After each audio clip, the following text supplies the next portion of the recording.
పడుకున్నాడండి. అలా నిద్రపోరంటే గోవిందరాజు గారు. అయితే బాబు ఆ రోజు నుంచి ఈ రోజు వరకు కూడా తలకారు బంగారు కొంచెం కారణమయ్యింది దిగవా తిరుపతిలో. అయితే నాయన రెండో గర్భమునందు ఎవరో జనమాలు ఎన్నాడే వెంకటరమణ స్వామి జనమాలు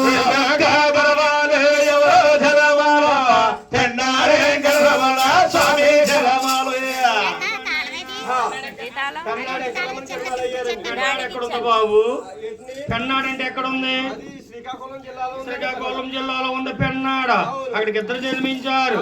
అమ్మ మూడో గర్భమునందు ఎవరో జనమాలు మరుమా కాలంకన్న స్వామి జనమాలు ఎవరో జనమాలు స్వామి జనమాలు. మూడో గర్భాన్ని ఉప్మాకలు అంటే ఎక్కడ ఉంది? అది విశాఖ జిల్లా నక్కపిల్లి తాలూకా ఎత్తైన కొండ మీద చేసి పుట్టాడండి ఉప్మాకల వెంకటరమణ. ఉప్మాకల వెంకన్న. అక్కడికి ఎంతమంది జన్మించారు? అనాథములు జన్మలయ్యారు. అయ్యో నాలుగో గర్భాన్ని ఎవరో జనమాలు అది బెండపూడి కన్నా స్వామి జనమాలు గర్భాన్ని ఎవరో జనమాలు బెండాపూడి కన్నా స్వామి జనమాలు.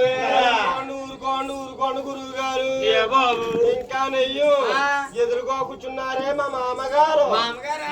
మామగారు అదిగోండి అరసీర కట్టుకుంది మామగారు. ఆవిడ మామ అయిపోయినప్పుడేంటి? మా మామగారే. ఒరే ఒరే మామ అంటే నిన్న ఏమన్నారు బాబు? సామలకోటలోని సామలకోటలో మామ అంటేనా? మామ అంటే నీకు మామలాగా అన్నానా? అందంగా ఆంటీ అని పిలవమన్నారండి. అది నాయన నీకు తెలుసుంటే ఆంటీ అని మామ అన్నమాట ఎవరు ఒప్పుకోరు. మా మామగారు అంటున్నారు. ఆడవాళ్ళందరూ ఆంటీ మగవాళ్ళందరూ అంకులుని వయసులో ఏమి నిమిత్తం ఏమీ లేదు. మా మామగారు అంటున్నారు ఇవాళ నుంచి వచ్చారు గురువు గారు. వచ్చిన కానించి గోయిందా ఎంకన్నా గోయిందా ఎంకన్నా అంట ముందుకి వెనక్కి ఊదినారు తప్ప ఏ ఎంకన్నా ఎక్కడ